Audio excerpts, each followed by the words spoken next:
Hello, welcome back, Bool Boys Pod, episode 60. We got the OG crew back together. Very happy to have Siebes here this week.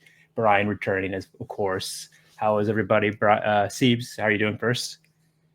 Doing well. Before we hopped on, I turned on the big three match for like 5 minutes because it was Beasley and Lance's team. After they went one-on-one last week, they're on the same team in Big Three apparently. Okay. And versus Dwight in his Big Three debut, and I saw only the end of the game. Lance and Dwight got into a brawl that carried into the crowd, and they both what the hell? It kind of seems like Lance instigated it. He just seems to be annoyed by Dwight's presence, which he's not the first to find grievance with Dwight Howard just being in the general vicinity of him. But yeah, it got contained pretty fast, it looked like. But it did spill into the crowd, and they both got ejected. And I wasn't aware that people could get ejected from Big Three games. So me either. Was it just because of what's going on the court, or like what was going on? There's Dwight's kind of like one of those agitator physical guys, like pushing, throwing bows and stuff, and seemed like that kind of led to Lance. I didn't see any of the game except the last 5 minutes, so it could have been something else. But it just seemed like Lance had enough, and he was like, "All right, I'm gonna throw you into the crowd," and that's how it went. Brian, how are you? AI pop-off pod. I really enjoyed talking to you about it. I learned a lot. How are you doing otherwise than that? I mean, I'm good, man. Just chilling. I think I messaged you about it. Like, I think past couple of weeks, I had like a realization of just like, honestly, I just think I was like burning out from work. I was just talking to somebody. It's like truthful that if I'm like literally taking notes about what to say in a meeting, which makes sense, but like pissed off the night before, and then like I wake up ready to like, I'm not even joking, ready. And the first thing I think when I open my eyes is like, I'm ready to like fuck somebody up in this meeting or something like that. And then this attitude just persisting for like months, I was like, I'm just burnt out. And then it's like I open my eyes and it's already mid-June. You know what I mean? It's just like, what have I even been doing for the past 6 months? Just be pissed off at work. It's like, this is time flew, man. This isn't good for me, So I've been trying to take a step back from that. So overall, more zen, I guess, dude. Yeah, I can appreciate that. I appreciate Brian's outlook on life and like work-life balance. He's very not in a bad way. Like, you're obviously talented at what you do, but because you're talented, you're able to take a step back when you need to and like evaluate your work-life balance in a way that I feel like I can't because I don't got the skills yet. But we'll see. We'll see. Matter. It's just work-life balance all the time. Yeah. More life, dude. Hashtag more life. Hashtag exactly. More surrender, less ego. Yes. Like that. Okay. Last time we were here, me and Brian talked about the end of the Knicks and the Pacers series, which is a great series. I think we both had OKC in 5. Was that right, Brian? Yeah. I either had OKC in 5 or 6, which I don't feel bad about, honestly. Yeah. So me, Jay Pons, and Andrew went and watched the game at GUI yesterday. It was Andrew's. I didn't know this, but Andrew's truly become a diehard Indiana fan. He rides and dies. It's such horseshit. I'm okay with it. It's such horseshit. Well, why do you say that, Brian? Yeah, because it's like because you went to college there doesn't make you a fan. Andrew's fair weather, dog. How he carried on during the year, I would say. Exactly. I mean, we've talked about it, but like he's just slandering Tyrese the whole time. And then, like he starts playing kind of well. I was like, oh, they're like actually playing well in the playoffs. And it's just like, dude, this might be my favorite team I've ever watched besides the Lakers. Like, no, dude, what the fuck are you talking about? I'm okay with it. Okay, so just a quick recap for our viewers. Like we mentioned, I think we talked at the end of the conference final, Eastern Conference final. So we've had 4 games since then. It is 2-2. I think people were very surprised that the Pacers stole one on the first 2 homestand by OKC, and then they followed it up by winning game 1 at home, or rather game 3 in the series. So things were looking good for them, and it was like almost a make or break game for them for the series, almost, if they won game 4, but they didn't. OKC came back at the end. Mathurin had some tough plays. I don't like the focus on Mathurin because like they already had lost the game. I feel like that's been really unfair in the media.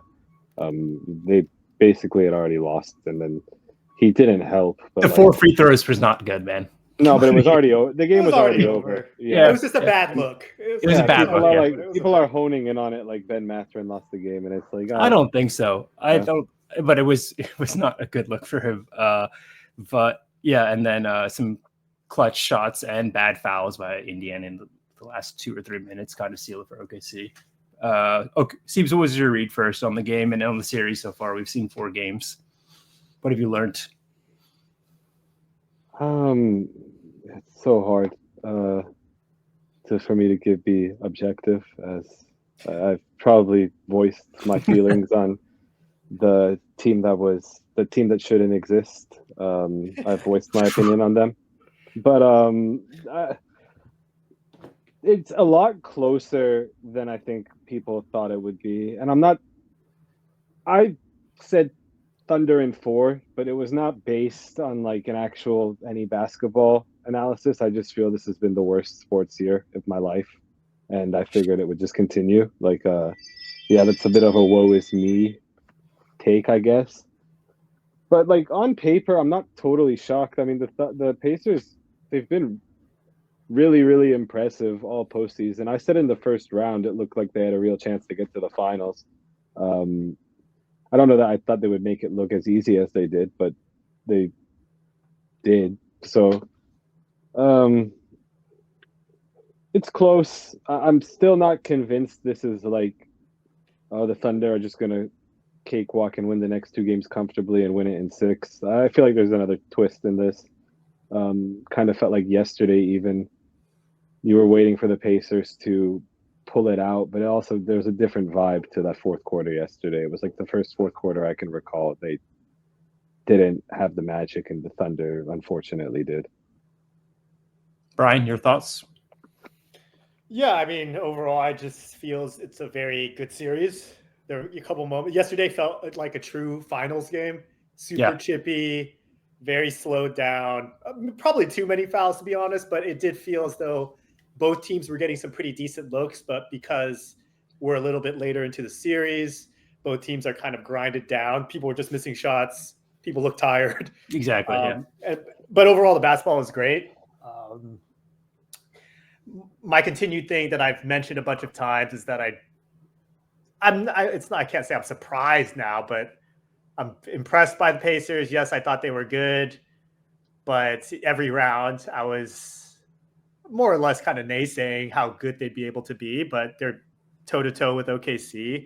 They have these stretches of amazing defense, and then obviously their trademark 6 points in 1 minute runs. And it's a tough team. It's a tough team to beat. They're just super deep.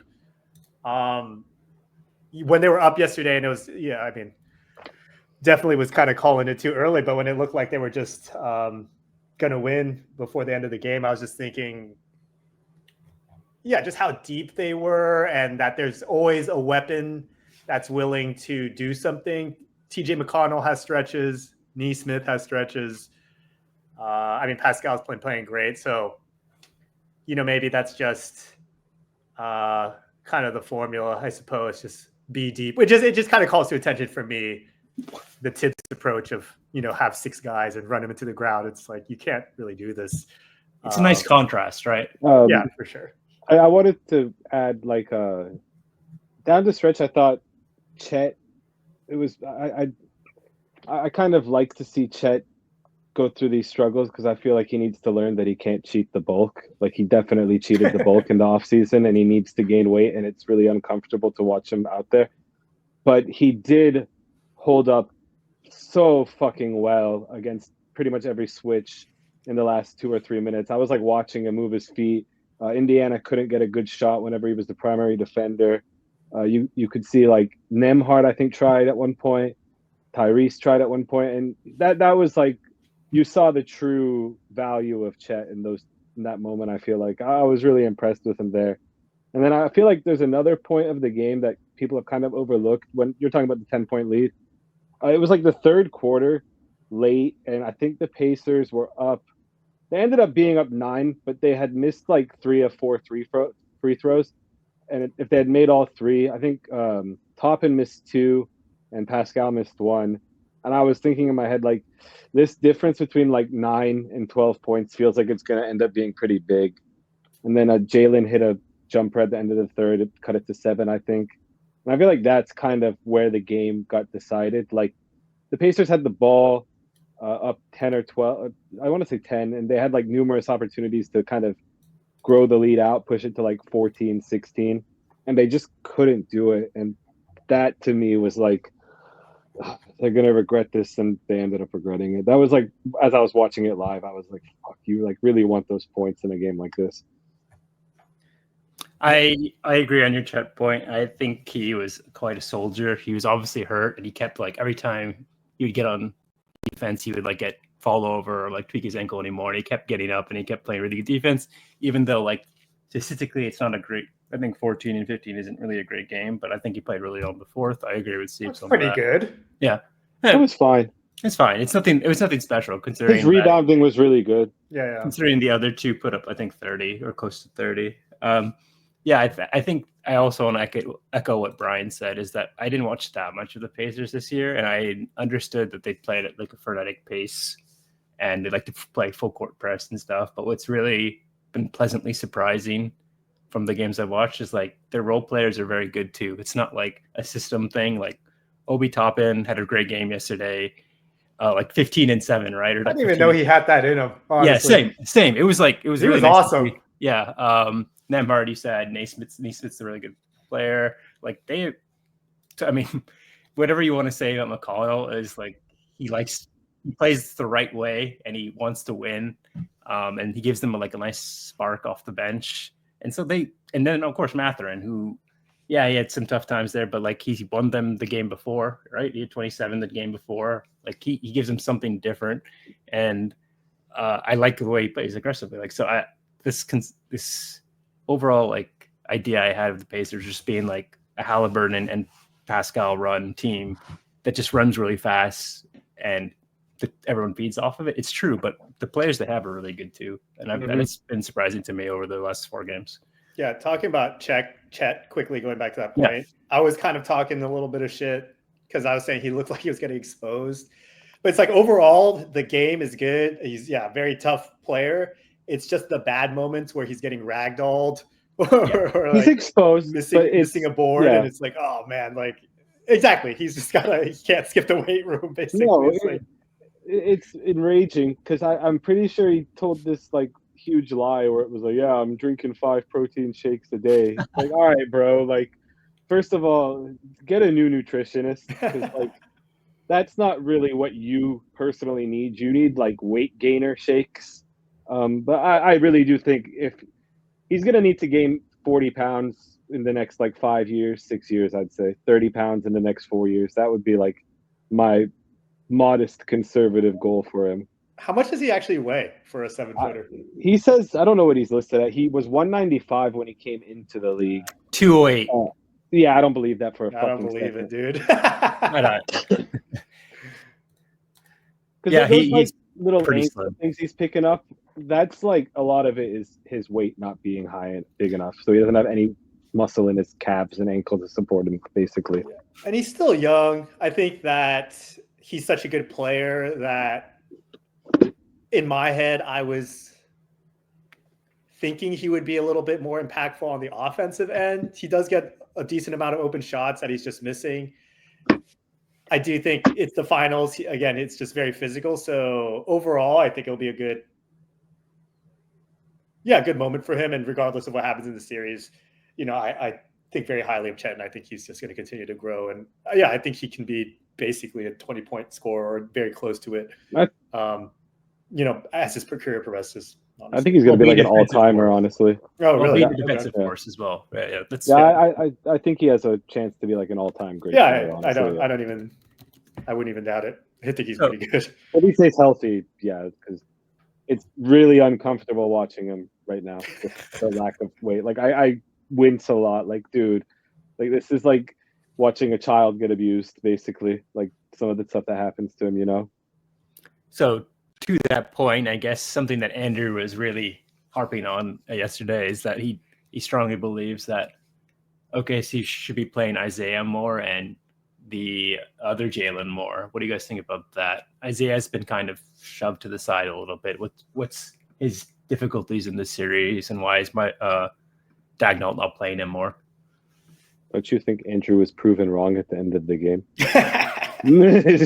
I mean, still, he only played 20 minutes. He had 2 points and 6 boards. I mean, it's not really what you expect from a $30 million player. I guess who based off of the play, not the money, like who would he replace? Everybody who's Caruso is playing super well. I think they're going more. Caruso had a great game yesterday. Yeah, they're going more. game. It's not, to me, it's not Chet versus Isaiah that the minutes are being divvied up. It's like we're opting to go Caruso and go smaller because of Indiana's frenetic pace and their guards. I think Isaiah's an easy switch target, which is why they're keeping him off the court. That would be my read on the way the minutes are being divvied up. But then at the end, it seems like OKC won with 2 bigs on the court. So like, that's true also. Which is it? Yeah, that's my curiosity. I saw that. I do like Isaiah. One of my I like him a lot, from fantasy last year. I'm just curious because they did trade for him. It's not like he's a spare part. They wanted him. They went and got him. There was a specific reason to back up Chet. And they signed Isaiah. They traded for Caruso.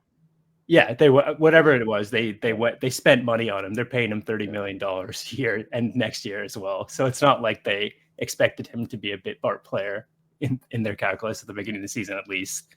What do you think about Jalen, Brian? I mean, Williams. Jalen. Which one? The other one, the Filipino. Oh no, not Filipino. Oh, Vietnamese, dog. Japanese. Brian, yeah. No, he's Brian. Vietnamese. He's Brian. Vietnamese. Jesus, dude. I'm sorry, Brian. I'm truly sorry. Hand over heart. That's a bad one.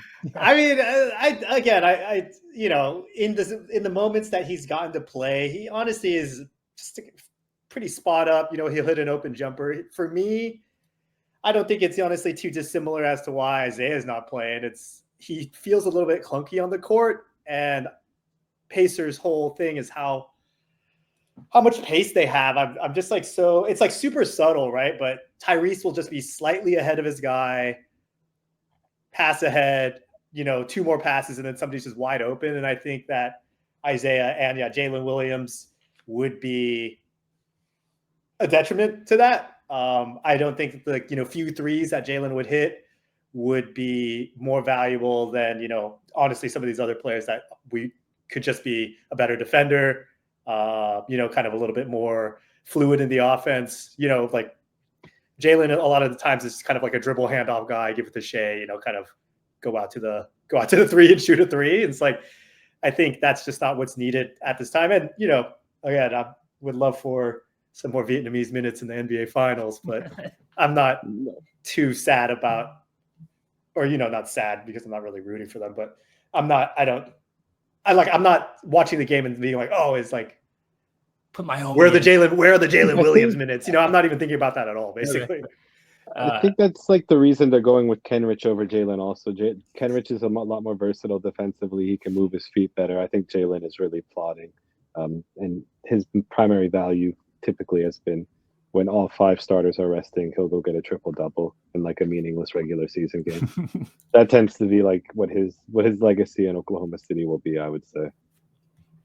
So then I guess one more question I have on Indiana's side before I get your kind of overall read on how the series is going to go is I've noticed a lot that it seems like Indiana just defaults to like a weave. They weave until Halliburton gets it at some corner, and then if he doesn't break down the matchup, it's like a pull-up 3 or a bad shot. And I saw it so many times, and it's kind of worrying to me. Do you think that was more because of OKC yet last time, or is this something that Indiana needs to figure out and there's a adjustment that can be made? I think that Oklahoma City's defense, unfortunately, was really, really fucking good, and it would be kind of unfair to take away from that. I do think I was listening to the Simmons and Lowe podcast I did last night. I didn't catch that, yeah. I haven't listened to it fully, but Bill was saying, even though Mathurin, everybody's talking about his last minute being really, really bad, if he had come into the game earlier, it could have helped Indiana because Indiana didn't have a lot of shot creation outside of Halliburton and Nemhard, and Nemhard he gets to his Nemhard makes a lot of really tough shots. Yeah, it's for sure. That's like it's quite interesting to me. Yeah. It's incredible because you're like, dude, that's such a tough shot, and it feels like it always goes in. He did miss one that I think would have tied the game last night, and it was like, all right, that's probably the game when he missed that. But Mathurin, he's like really aggressive. It doesn't always manifest in like positive basketball, but he does look for his own shot. He's not afraid. And I feel like that is kind of an adjustment they could go to. But I guess Carlisle knows like when he has it and when he doesn't, I guess. So maybe he got a read last night that Benedict did not have the juice. Some of Mathurin's plays are so bad. Honestly, like when it's Yeah. going good, he's exactly like you said, really strong to the basket. He's kind of mucking up on defense, even though he's not a great defender, right? He'll kind of get in there, be physical, but some of the turnovers are just like, dude, what are you doing? Like, you know, it kind of just like gets caught in the corner and it just like launches it somewhere. And the final few minutes or the final minute of the game, it was just like a microcosm of that. I think that was particularly bad, but that seems to be kind of what is preventing Mathurin from just kind of going over the edge, because I think he is a pretty good player, but it's these kind of mini stretches of just bad turnovers, kind of blowing defensive assignments that is a bit limiting. I mean, his last game where he had 27 and 22 minutes or whatever, that's him at his best. But I do feel as though again, he's young also. Everybody's so young. There is, if he can clean that up, there is like a level to his game that he could be. I don't think like an all-star, but like a Rudy Gay type level player. That's I think better than that. Yeah, sure, exactly. Maybe he's talented. Rudy Gay was really good. I'm just negative. He was. Rudy Gay was really good, man. Yeah, I don't know. Benedict Mathurin, he has like the rare distinction of being Arizona Wildcat that I actually liked when he was in college. I was like, oh man, like I actually like this guy. I hate to say it. So like I'm pretty bullish on his future, probably higher than a lot of people are, just because I saw so much talent when he was at that terrible school in Tucson. Brian brought up an interesting point that made me think about something. So yeah, both these teams are relatively young, you could argue. Not a lot of like old-time stars and or vets running a lot of minutes. How do you think a 18 LeBron team or like our current team this year with like a Luka and a LeBron, where one, they would probably not get phased as much by a high court press or full court press, and two, on versus OKC, if just through a force of great offensive talent, they would be affected less by what. Didn't we lose a game because of a press against the Timberwolves? Maybe, but I wouldn't say. I would honestly say Luka would be the best player. I've said this many times, and I don't think it applies. Is if you have, it's much harder to full court press a tall 6'7" or 6'5" guard who can actually see over the top of the court and or make a full court pass as opposed to Jalen Brunson. Like if you're trying to full court Jalen Brunson, it's way easier. And so like when Indiana plays this way, and even Shai's kind of susceptible to this. If it was like Luka bringing up the ball, I don't think it has the same effect for. Maybe I'm a little biased because it's Luka, but like that type of player, or like a tall, large guard or wing forward, I think that it was really the counter to what the Pacers are doing. And then on OKC, like post play from Luka, who's historically always dominated.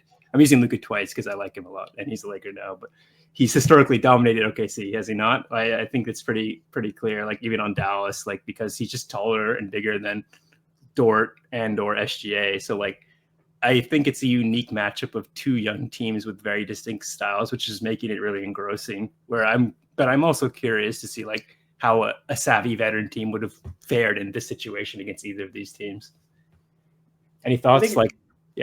I think us in our current state, I mean, to your full court press comment, maybe we could beat the full court press. I think would be a championship level team of an older squad. Sure. Yeah. I think if we are to compare Pacers and whatever OKC specifically to the Lakers, I think the pace is just too much of an issue, honestly. I don't think we'd be able to keep up. And then, I mean, OKC is historically great defensive team, right? So, and they're having problems with just keeping up with, I guess, what I kind of see to be the modern version of 7 seconds or less or whatever.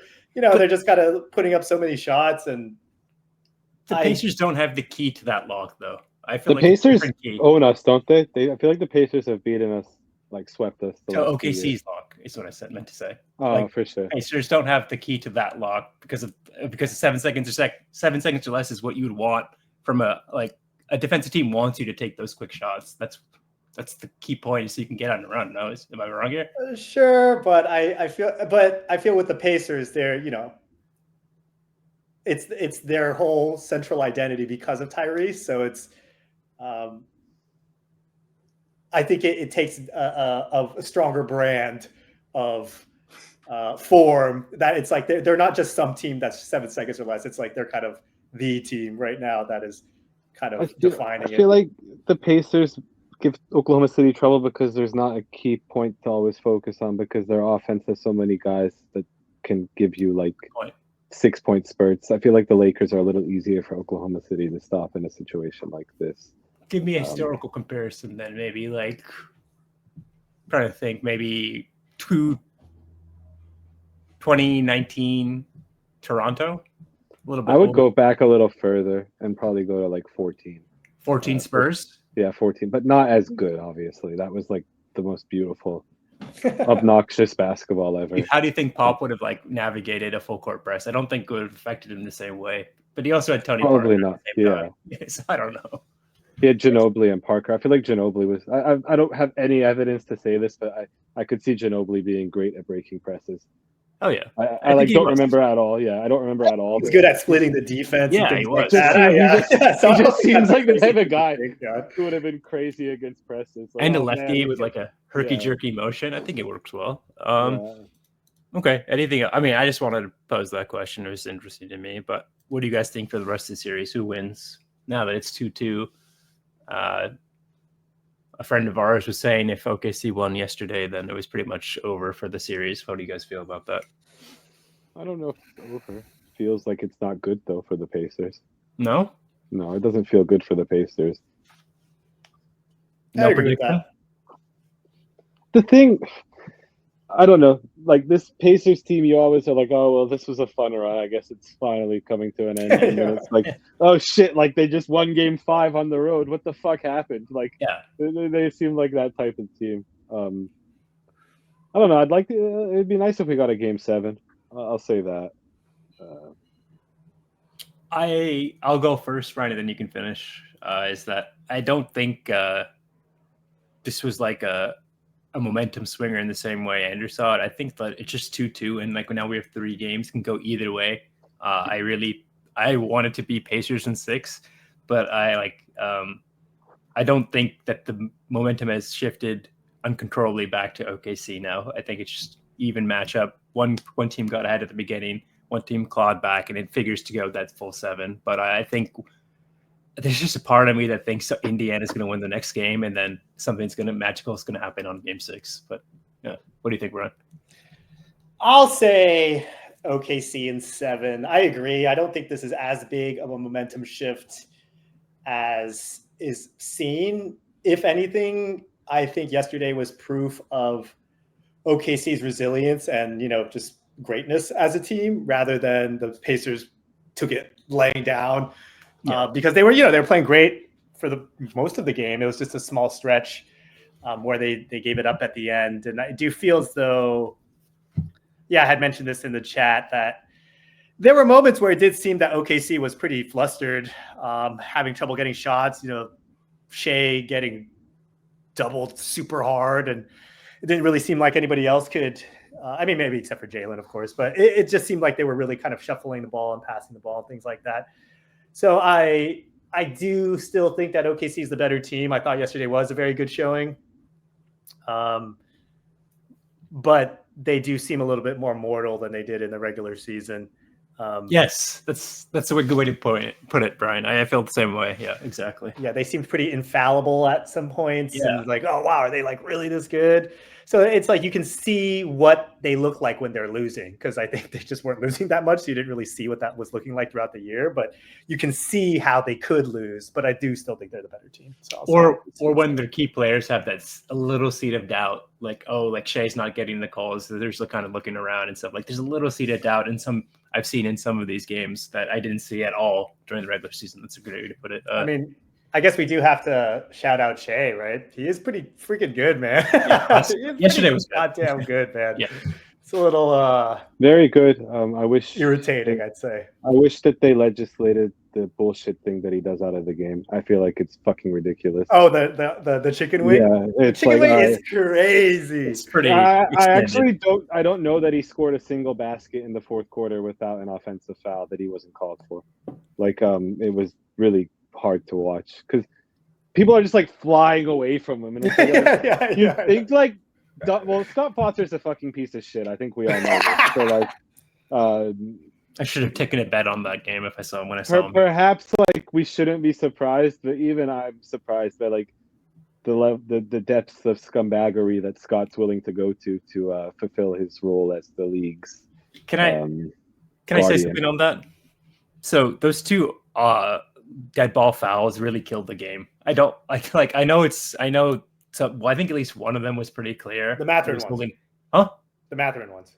I think one of them, they might have both been Mathurin. I think they were both. I think they were both. Maybe I don't remember, but like I think they were both Mathurin. Yeah, that dead ball foul was like that's the worst way to win, in my opinion. Like you get the ball and then you get the ball, you get a free throw and you get the ball back. It just seems like a weak thing that should have been. Didn't Scott go to like the fucking table for like a minute? For the first one, I think.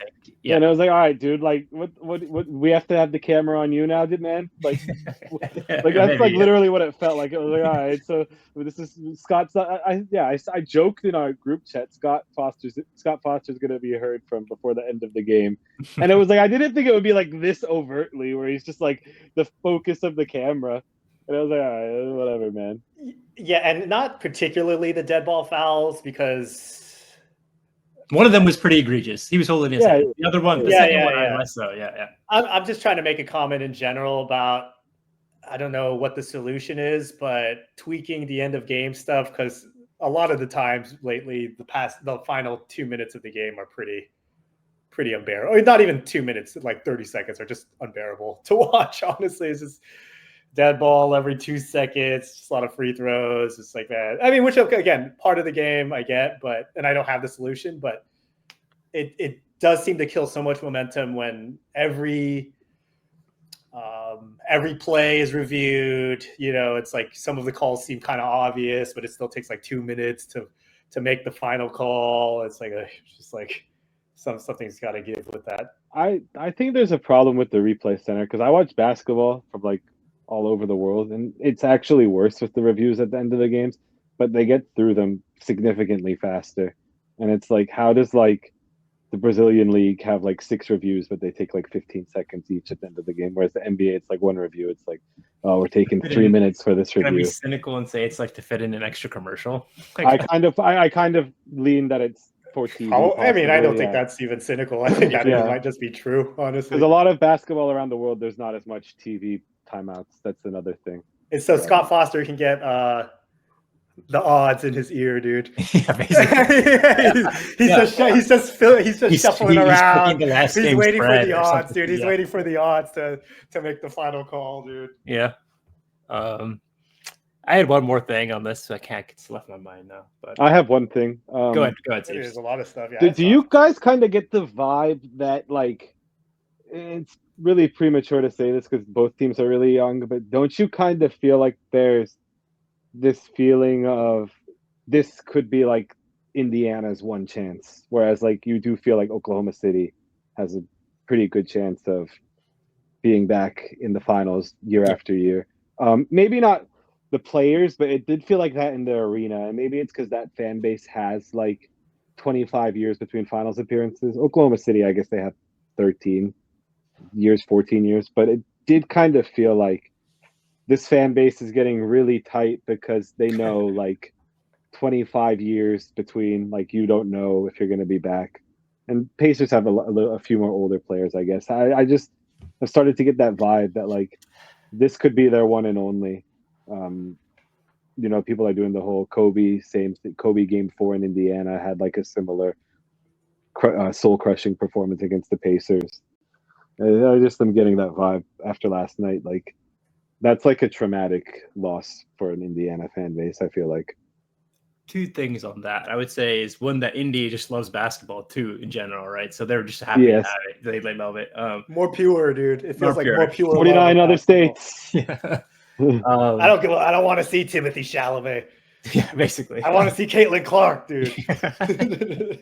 But second thing was I would probably normally agree with you, Steves, but just the circumstances of the East right now, I feel like they actually could get there next year. So they actually might have a 1 or 2 year window here before Celtics get back or Knicks can figure their stuff out with a new coach. Philly's already kind of in the shitter. And so there's only the young teams coming from below that are really a threat to them. So they might actually be a year or two. What about the Pistons or the Bulls? The Bulls. Yeah, that's what I said. The young teams coming from maybe we get Giddey's revenge next year in the 26 final. It could have. Like, I mean, I would be seriously. I'd be more down. Giddey's revenge is not happening. It's not happening. Detroit, Detroit just said it could happen. It's definitely not fucking happening. Kobe White is Josh Giddey. Yeah, come on. You could see Detroit there next year. Top 4 Detroit, yes, there for sure. Top the fucking seed. Bulls, man. Yeah, at least. I think so. The Bulls, like, people have like joked around about the Bulls being like a top 4 or 5 seed. I actually think there's more likely than not. Unfortunately, that's how bad the East is. Wow. Yeah. So Atlanta, Chicago. Yeah. Gonna be a like, classic first round series next year. 4-5. Ron, you feel the same way? Oh no! I was just gonna say, like, to Steve's point about, like, is this the only time that the Pacers would be there? I mean, I agree with several of your points. It just seems that Indiana is more of pure love basketball. They haven't been there in a while, but I think that's why Johnny calls it the team of destiny, right? Because of as constructed, it just doesn't seem like this is very likely to happen again. And they've had a great season, and Tyrese probably will continue to prove me wrong, but it's that even though I'm not surprised anymore, I still think that they are punching above their weight for sure. And maybe this is just who they are, but I do get the sense that, this might be a little bit more lightning in a bottle than that. I understand everything now. I'm just looking at OKC salary cap or table, and I was wondering how much Shai is getting paid. Can you take a guess how much he's getting paid this year? 40, 50? 35. 35 saves. That's but he's gonna get a tremendous discount. He's due for a massive extension after the season. But it starts in 27-28. For the next 2 years, he's penciled in at 38 and 40. Oh yeah, they're straight for like the next year or two. They have no financial, they're going to be over the cap next year, but after that they lose Chet, or they have to re-sign Chet, and they'll probably have to get rid of Dort or something, or Isaiah Joe. I would say Dort has a good chance of not being there. They're not on. They have Case and Wallace, so they're fine. Yeah, I thought they would be under the same crunch that Minnesota was experiencing. They actually, for some reason, have escaped it mostly because Shai's probably taking a $15 or $20 million discount. That's Dort also really throwing hella bows. Yeah, Dort's a pretty dirty player. Everybody knows this. I don't have to belabor that point. Everybody calls him the dirtiest player in the league, I feel like. But I think. Sorry, Steve, they have one more year. 26, 27, Chet will kick in. So you're right. It's only 1 year. They have to extend both. They have to extend both their guys. I feel like that's one issue. But what about Jalen? That's what I'm talking about. They do have to. They have the Jalen extension, the Chet extension this offseason. Dude, I didn't even know this. How much do you think Jalen's making this year? J-Dub? 10? 9? 20? 4.8 million. For sure. My God. Yeah, I don't know. I don't know. Like a unique I don't know rookie. I don't know rookie scale contracts. I know he's on his rookie contract. Yeah, Chet's at 10 right now because he's probably drafted higher, but still, he was. So Jalen at 5 is a tremendous value, and Shai at 40. It makes sense to me now. But that's how they could splurge on Isaiah. That was the whole thing. Yeah, and you're right. That's why, team option, and the year they have to sign Chet, they'll probably lose Isaiah too. because he's a team option. But still, that's right. It's good insurance. Well reasoned. Anything else on the finals or predictions on what's going to happen? Brian, Yes. how do you feel about Sam Presti being like one of your people? What do you mean? He's like a huge jazz rap fan. Oh, he made his own album. Oh, did he really? Yeah, it actually is like decent. It's a little pretentious, but the clips that I heard on Pablo Torre's podcast, because he didn't play the whole thing, obviously. He played like 3 songs. They actually are not bad. Sam Presti, young Sam Presti. I saw the article when you sent it. I didn't listen to any of it, so I'll have to make a judgment after I listen. He's one of your people. I feel like you get along well with Sam Presti. Very humble guy. He doesn't like the spotlight. Does his job because he loves his job.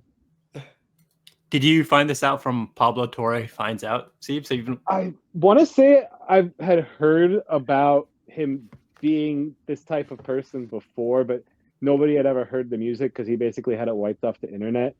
And then it's interesting. Like a dude in Oklahoma City went to like a record store years ago and like found this record. He's like, oh, that's funny. Like this has Sam Presti's name on it. Like must be just another dude. And he went home and like listened to it. And he was like, oh, that's like Sam Presti's voice. Like basically like it got confirmed that this is Sam Presti. And then okay. Yeah. Sam Presti really a eclectic, interesting guy. Very good. Okay. Anything else, Brian? Final word?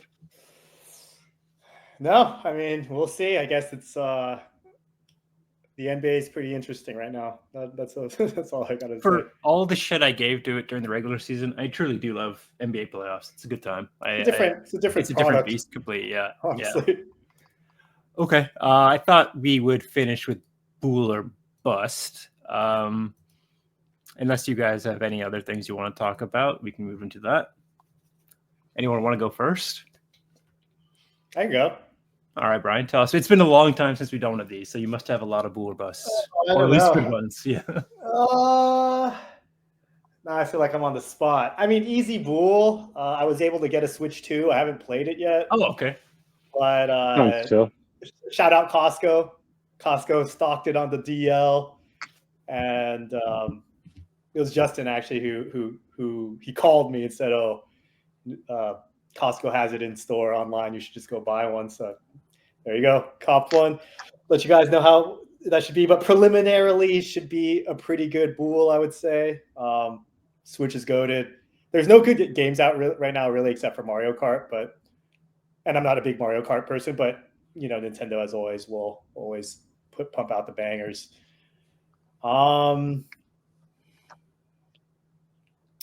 Shout out San Diego. I'm going there next week. I was there a couple weeks ago. It's nice, especially during the summer. Super chill. I'm just going down the laundry list before I go to my bust. I mean, shout out Sean. Sean just had a kid. Crazy. Welcome to the Bool Boys family. Yeah, so congratulations to Latricia and Sean. That's pretty wild. I mean, so many of my friends are having kids now, so it's just kind of like, yeah, it's crazy. I run in the mill now, but it's still crazy every time, of course.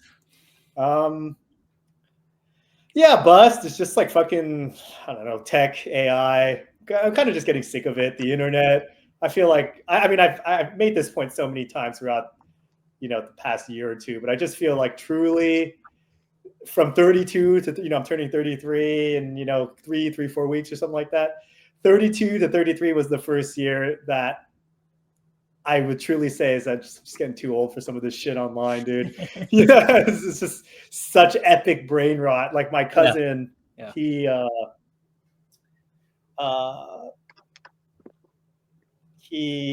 29, so he's kind of like on the cusp of Matt Fam is younger than you? Millennial or whatever, but he's a very different internet cousin. Oh, different cousin. Not Matt Fam.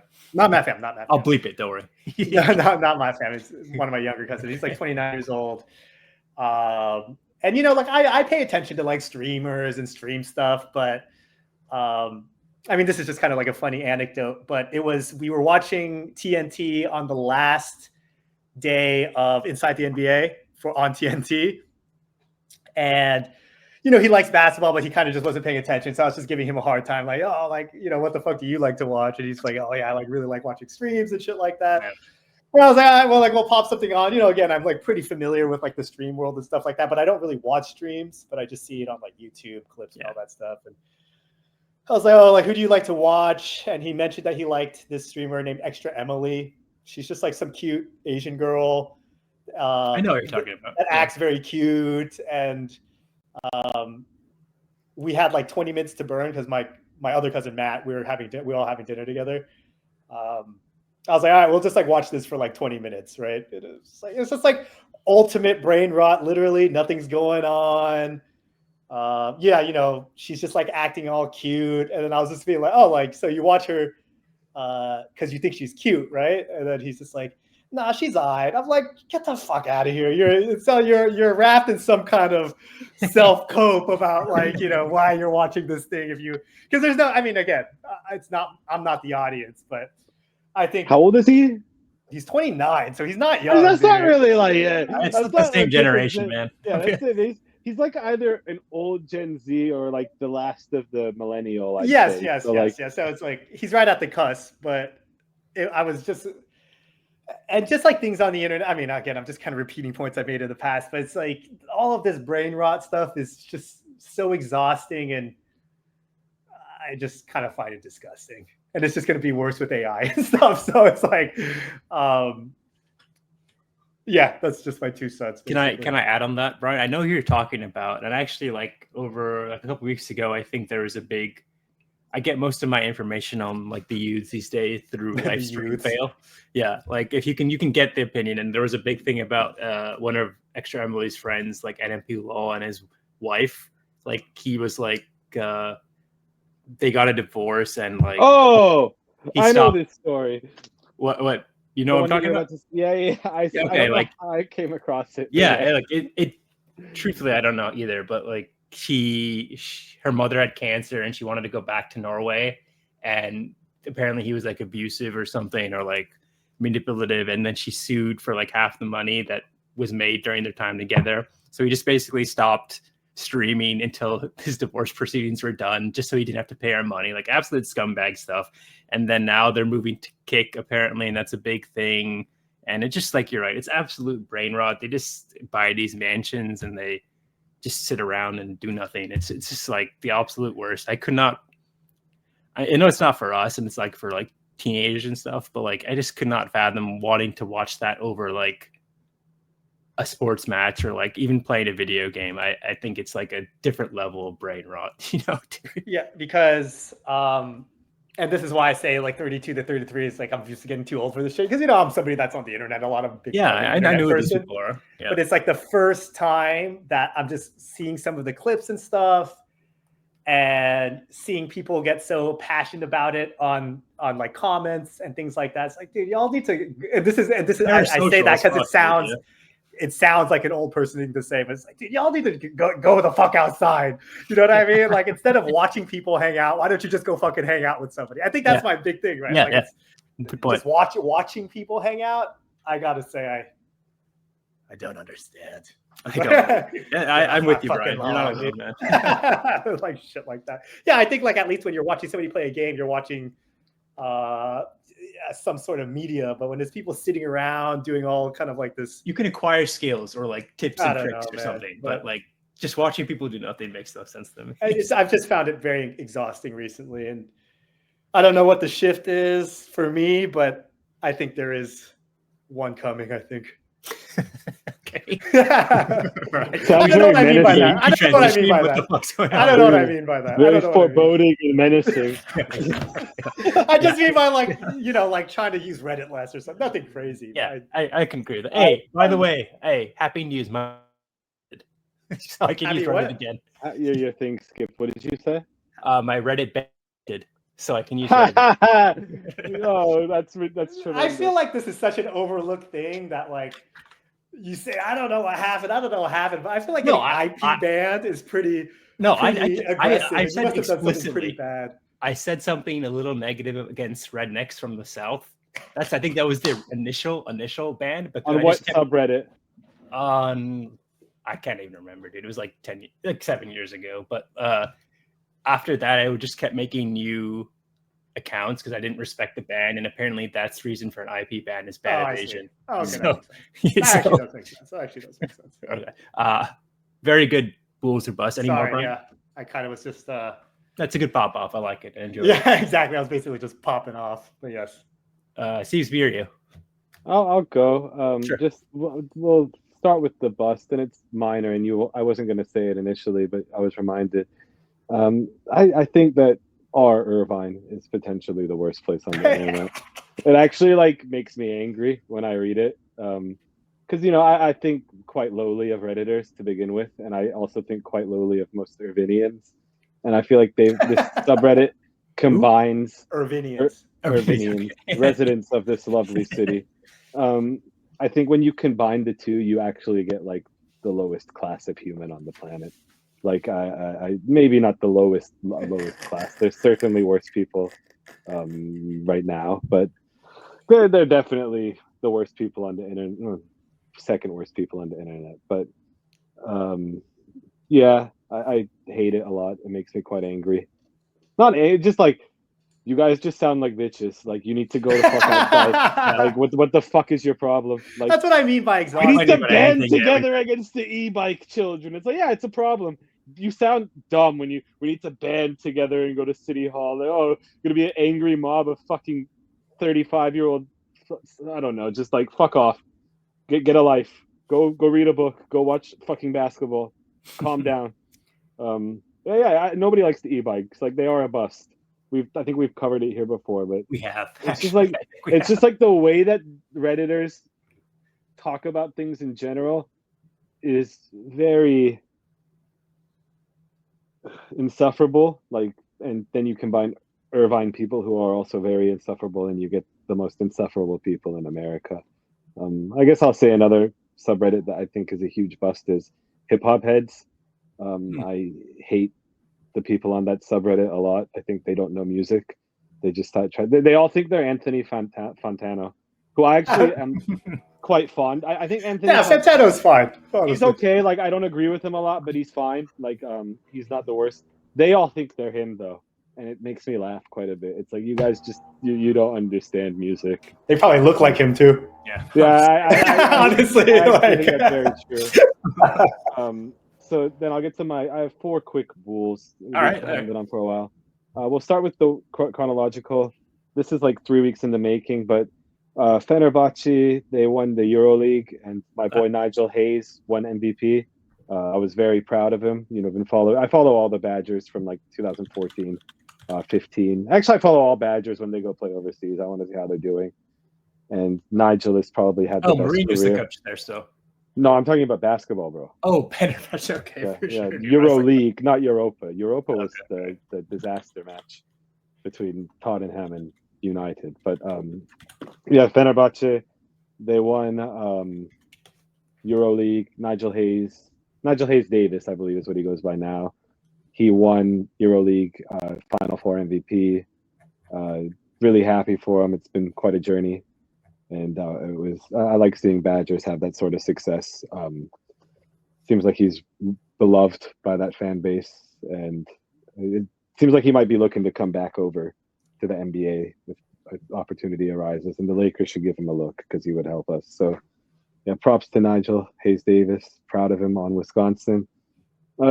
Just as a side note, you guys should look up.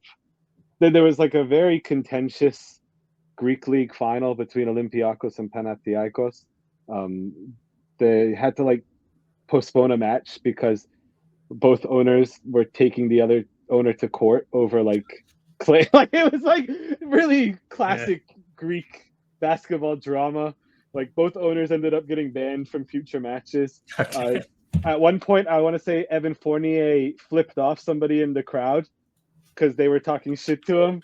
And he got ejected, and people were saying he should be banned from life, and there was a lot of classic shit. Ergin Ataman, who's the Panathinaikos coach and probably the best coach in Europe, he called all of Olympiacos fans bastards because they said "fuck you, Turkey." That was his word. He said, "Fuck, you can say fuck me, fuck my team, but fuck you, Turkey. That's too far. They are all bastards." Like, he just like straight up,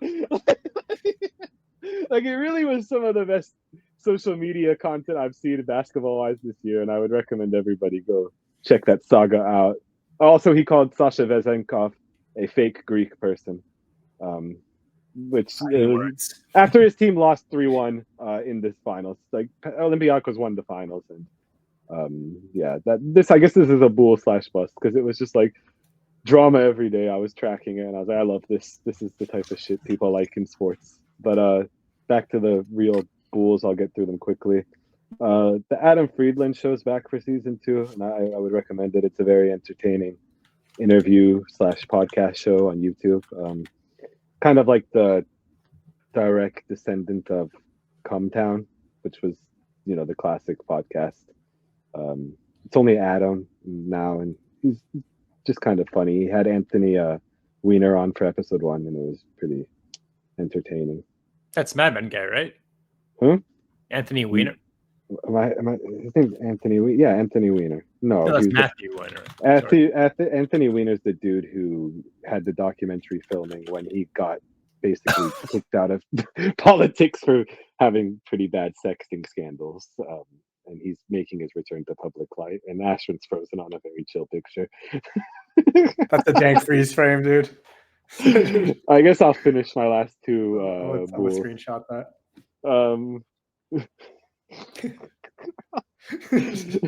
My last two Bulls are ChatGPT actually gives you pretty solid workout regimens if you ask it. So I've enjoyed that. Gives you like good ways to switch it up. And then there's these new gummy candies called Squashies by Smarties, and I think they're the best gummy candy I've had in a very long time. Dude, my internet dropped, so I missed your other one, but I heard something about sweets. What is this? Squashies by Smarties. They're the new gummy candy by Smarties. Okay. And they're like a foamy raspberry cream flavored candy, and I think they're fucking delicious. Interesting. Okay, I'll take a look. Squashies to me, they're the best gummy candy going right now. Okay. that was what I closed out with. Okay, fair enough. You'd only missed one other Bool, which was just ChatGPT gives chill workout regimens. Okay, interesting. Yeah. I did not know that. Okay, to me then, I can finish up. So I guess first one I would have is I had a company happy hour on Tuesday or Wednesday or something, and I maybe had one too many. The corporate literacy is not there yet. No. Yeah. And so like I had a meeting with my boss the next day, and he was like asking me if I was okay and stuff, and I was like, this is not how I wanted to start, but it was fun. I think that's the busty on me, busty for not knowing that you're only supposed to take 1 or 2 at these things. That's kind of my fault. Second would be it was fun though. Second would be so I think I told you guys like one of the things from work we have to do was something called a lunch and learn, and so I had to choose a video, and then like pick up lunch or order lunch for everybody. And I chose the soccer video I sent to you, which nobody really liked at all. No, I think people were not that down for it. And so the other video I was going to choose was, I just think like it was really in depth to soccer tactics, and the ones that generally do well, and these are like ones that make you think are very interesting. Like someone did why it's natural to cheat as a human, and that one was like very well. Cheat in what sense? And like cheat with your spouse, like it's a natural instinct to cheat. That person, that's a very audacious thing. Yeah, like I know, but like mine was very vanilla comparatively, so people didn't like it. But I was going to choose one that was a little more spicy, and I'll talk about it here instead. Is that NVIDIA has been like getting some seriously bad rap for the last like 2 months or 3 months with the release of their 50,000 series graphic cards. I historically been against like NVIDIA. I think I've said it to your dad too. So it's just that like I don't, but it was very naive of me at the time because I thought my frame of reference was only what you can see on the computer, or like what a meter you could actually buy, and that's become such a small portion of what they do now. Like they now probably spend 90% of their silica or like their computer parts on building like these large AI workstations that can be in server centers and can compute things, and they sell the compute power. And so it's very naive of me to think, oh, just because they are screwing computer builders, they're a bad company. But now they're really like screwing. It's been blatantly bad. Like, it's very obvious that Jensen does not care about RTX or GeForce or anything like that. And I'll give 3 examples. Is one, these 5000 series cards are getting released with 8 gigs of VRAM, Brian, if you know anything about VRAM. And to give you a frame of reference, in 2013, they were releasing with 8 gigs of VRAM. So in a matter of 12 years, the VRAM has not increased. Whereas if you do that from 2013 to like 2006, and then from 2006 to 2000, it like doubles every 6 years. So for almost 2 of those cycles, NVIDIA's been giving you the same amount of VRAM as a way of like forcing planned obsolescence on your cards. I think some of our friends have experienced that. If they bought 30 series cards with like 10 gigs of VRAM, they're pretty much already out of it. And that's 2 generations ago. And then now they're like, because they know this, they're being very like anti-consumer and like manipulating the marketing of like through YouTube or reviews. And they're like saying you can only compare it with NVIDIA cards if this X, Y, and Z is on. If you don't do this, we're removing all your access to our cards, removing your access to NVIDIA inner workings. And they're like trying to like sue people or like be very nasty to people who don't play ball with whatever the company line is. And that's was apparent. If you look at any 5000 series review on the computer, they all pan it horribly. And it's part of it. They were trying to get ahead of that. And then the actual thing is, if you actually look at the cards itself, whatever they're releasing, like maybe Siebes doesn't know this, but there's normally like a 55 series, there's a 5060 series, a 5070 series, 5080 series. And so basically now they've shifted everything down one. So a 5080 is now the equivalent of a 4070. And a 5070 is equivalent of a 5060, and a 5060 is equivalent of 5050. And so they're giving you less and less and charging you twice as much. So these 3 things, I've made me very upset. I think it's very busty of NVIDIA to do this. And then I think the one Bool thing is, just went to a botanical garden in Newport with some like for my sisters and like part Father's Day thing, and there's like this very chill garden vibe type lawn restaurant where people are wearing like top hats and like large like like basically horse riding, with whatever they do at the horse riding or at the Preakness, whatever you wear, those type of things. They were wearing them at this, but it's in like a Newport, and you have your breakfast there. It was very, very unique experience. I thought it was cool, but my sister and my grandfather liked it, so that's it. What was this for? Just a brunch? This was today? The brunch I mentioned earlier today was my sister's birthday's tomorrow and Father's Day's tomorrow, so we try to do something together. But yeah, that's my brother-in-law chose. It's a nice place, but the things people were wearing was just so crazy, dude. It's like was there any reason they were wearing this? Huh? Like I think it's just like the garden vibe style. There were multiple groups who were wearing this. I don't think it was just like a significant party. Like a silly brunch vibe. Like, yeah, like how do I describe it? Like something out of like the Mad Hatter's house in Disneyland or something like that. Like I don't describe it, but yeah, that's it. Any comments on those? Kind of mine. I think you let me rant, which is all I wanted. So there you go. No, all right. The brunch was quite curious. I'll send you a picture if I see one online, and you'll get a better vibe of it, Siebes. But I think that's it for this episode, unless anyone has any other final things. No. Happy Father's Day to Happy all the Father's fathers Day out yeah. there. Yes. Well said. Including the Bool fathers. Yeah, the new Bool fathers. The newly fathered Bool boy, or the newly whatever you say.